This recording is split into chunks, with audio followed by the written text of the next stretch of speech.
Hello student. तो पिछले video में हमने पढ़ा था शोषण के विरुद्ध अधिकार और अब हम इसमें पढ़ेंगे धार्मिक स्वतंत्रता का अधिकार। क्या पढ़ेंगे? धार्मिक स्वतंत्रता का अधिकार। धार्मिक स्वतंत्रता का अधिकार भारत के संविधान में अनुच्छेद 25 से अनुच्छेद 28 तक है। तो 4 अनुच्छेद से संबंधित हुए 25, 26, 27 और 28। अब देखो धार्मिक स्वतंत्रता का अधिकार क्या है। जैसा कि सबको पता है भारत कैसा देश है, एक सेक्युलर कंट्री है, धर्मनिरपेक्ष कंट्री है। ठीक है, धर्मनिरपेक्ष देश है एक भारत। तो धर्मनिरपेक्षता के स्वरूप को बरकरार करने के लिए, ठीक है, धार्मिक आधार पर लोगों में भेदभाव ना हो, ठीक है, लोग धार्मिक रूप से स्वतंत्र रहें, इसलिए मूल अधिकारों में धार्मिक स्वतंत्रता का अधिकार दिया गया। तो चलो पढ़ना शुरू करते हैं। धार्मिक स्वतंत्रता का अधिकार सबसे पहले है अनुच्छेद 25। अनुच्छेद 25 है, उसमें 4 तरह की स्वतंत्रताएं हैं, 3 तरह की। देखो क्या क्या है।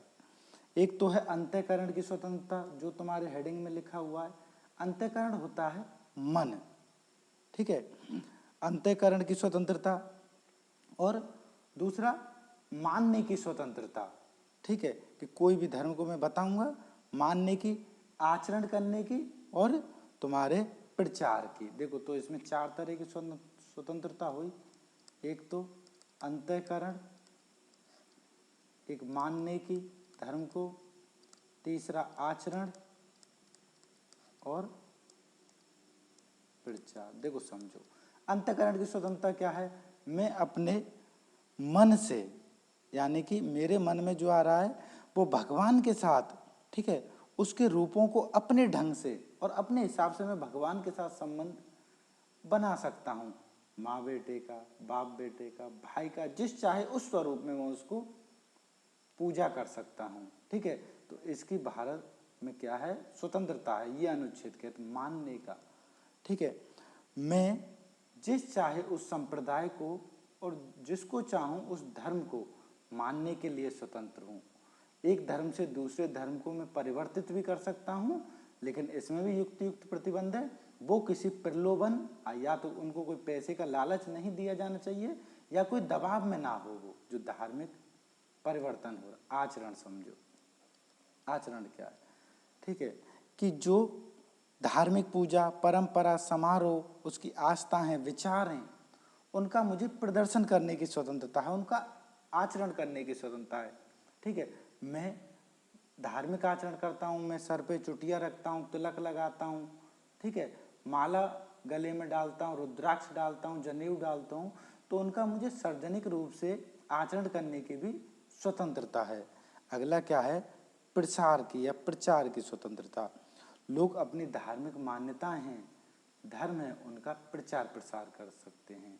ठीक है, तो ये थे इसमें अधिकार। और इसमें तुम्हारे में लिखा धार्मिक संस्थाओं में बिना किसी भेद के प्रवेश व पूजा अर्चना का भी अधिकार दिया है। तो तुम्हारे में लिख रहा है सीधा सीधा अंतःकरण की स्वतंत्रता, कोई भी धर्म अंगीकार करने की स्वतंत्रता, उसका अनुसरण और प्रचार करने की स्वतंत्रता। तो समझ में आ गया होगा। अब आते हैं अनुच्छेद 26 पे, धार्मिक मामलों का प्रबंधन करने की स्वतंत्रता, यानी कि प्रबंध करने की स्वतंत्रता। तो ये अनुच्छेद 26 में है। अब देखते हैं अनुच्छेद 26 के अनुसार कौन कौन से हैं। तो पहला मिलता है धार्मिक और धर्मार्थ प्रायोजनों के लिए संस्थाओं की स्थापना और पोषण, इनका पोषण कर सकते हैं और इनकी स्थापना। अब जैसे धार्मिक मामला है, कोई मंदिर है, मस्जिद है, कुछ भी है, तो उनके लिए संस्थाएं बना सकते हैं। जैसे में सालासर बालाजी, तिरुपति बालाजी, मेहंदीपुर बालाजी, और तुम्हारे ट्रस्ट हैं, जैसे मोती डूंगरी है, ठीक है, और जहाँ जहाँ बड़े बड़े मंदिर हैं, तो उनकी प्रायोजनों के लिए उनका प्रबंधन सही ढंग से हो। ठीक है, इसके लिए क्या बना दिया है, मैं संस्थाएं बना सकता हूँ, ट्रस्ट बना सकता। ट्रस्ट यानी कि संस्थाएं होती हैं, तो संस्थाओं की स्थापना कर सकता हूँ और उनका पोषण कर सकता हूँ। आई बात समझ में? आगे है धर्म विषयक कार्यों का प्रबंध करने की स्वतंत्रता। जो धर्म विषयक कार्य हैं, जो भी, ठीक है, पूजा पाठ करना है, कहीं धार्मिक मेले आयोजन करवाना है, ठीक है, इस तरह के धर्म से संबंधित जितने भी कार्य हैं, पूजा अर्चना से लेके मेलों, वो सब प्रबंधन करने का अधिकार है। धर्म विषय कार्य, जैसे भागवत होती हैं, श्री और विभिन्न तरह के प्रवचनों का आयोजन होता है, इस तरह के कार्य करने का प्रबंधन का अधिकार है। अगला देखो, चल अचल संपत्ति के अर्जन का और स्वामित्व का अधिकार है। ठीक है, मैं धार्मिक मामलों के लिए, धर्म के लिए कोई भी चल या अचल संपत्ति क्या होती है, अचल तो होती है जो स्थायी है। ठीक है, जैसे कि तुम्हारा जमीन है, घर है, सोना चांदी, ये सब अचल संपत्ति है। चल संपत्ति जैसे पैसा है, मुद्रा होती है, उसको मानते हैं मेन।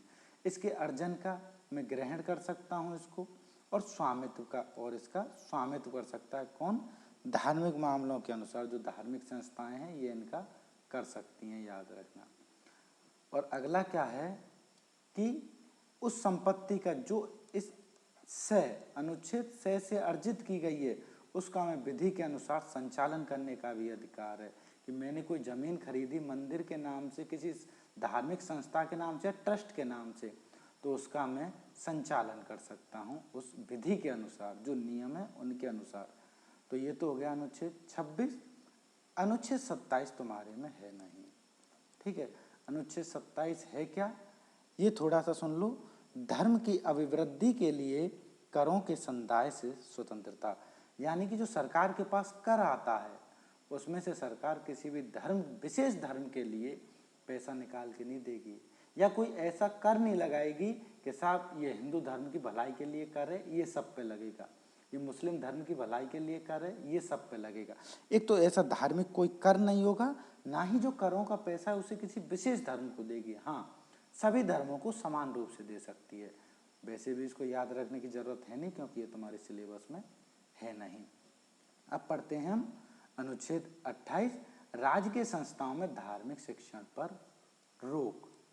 ठीक है, तो जो राजकीय संस्थाएं हैं, जो सरकारी संस्थाएं हैं, ठीक है, शिक्षण संस्थाएं, स्कूल हैं जो भी सरकारी, उनमें किसी भी प्रकार की धार्मिक शिक्षा नहीं दी जाएगी, कि धर्म की कोई शिक्षा उन स्कूलों में नहीं दी जाएगी। इसके साथ ही ये भी प्रावधान किया गया कि जो स्कूल, जो धार्मिक शिक्षण संस्थाएं सरकार से मान्यता प्राप्त हैं, क्या हैं, मान्यता प्राप्त, या सरकार से अनुदान लेती हैं, पैसा लेती हैं, सरकार से आर्थिक सहायता लेती हैं, ठीक है, ये क्या धार्मिक शिक्षाएं दे सकती हैं, आर्थिक सहायता लेती हैं, ये क्या धार्मिक शिक्षाएं दे सकती हैं क्या। इसमें जैसे प्रार्थना बोलती है, मंत्र बोलते हैं, इस तरह की सरकारी में तो हो ही नहीं सकता। ठीक है, अब साहब ये प्रश्न उठता है, तो इसमें ये कहा गया कि ये जो निजी शिक्षण संस्थाएं हैं, ठीक है, जो सरकार से मान्यता प्राप्त हैं और आर्थिक सहायता प्राप्त करती हैं, वो धार्मिक शिक्षाएं दे सकती हैं। लेकिन जब वो धार्मिक शिक्षाएं देंगी तो उससे पहले जो माता पिता हैं बच्चे के, उनकी एक तो अनुमति लेनी होगी, साथ ही यदि कोई धार्मिक शिक्षा नहीं लेना चाहता है उस स्कूल में, ठीक है, कि साहब मैं सुबह प्रार्थना मंत्रों में उपस्थित नहीं होना चाहता हूँ, या कोई धार्मिक कक्षा का लेक्चर लगता है उसमें मैं अटेंड नहीं होना चाहता हूँ, तो मुझे इस चीज़ के लिए बाध्य नहीं किया जाएगा कि आपको धार्मिक शिक्षा लेनी ही पड़ेगी। याद रखना, जो सरकारी शिक्षण संस्था है उनमें तो किसी भी तरह का दिया ही नहीं जाएगा धार्मिक शिक्षा, लेकिन जो निजी स्कूल हैं, जो सरकार द्वारा मान्यता प्राप्त हैं और सरकार से आर्थिक सहायता लेते हैं, उनमें धार्मिक शिक्षाएं यदि वो देते हैं तो इससे पहले एक तो उनके माता पिता की अनुमति लेना आवश्यक है, दूसरा यदि वो नहीं लेना चाहते हैं तो इसके लिए उनको बाध्य नहीं किया जा सकता है। तो ये हुआ तुम्हारा धार्मिक स्वतंत्रता का अधिकार। उम्मीद करता हूँ समझ में आया होगा। तो मिलते हैं हम अगले वीडियो में शिक्षा एवं संस्कृति के अधिकार के साथ। तब तक के लिए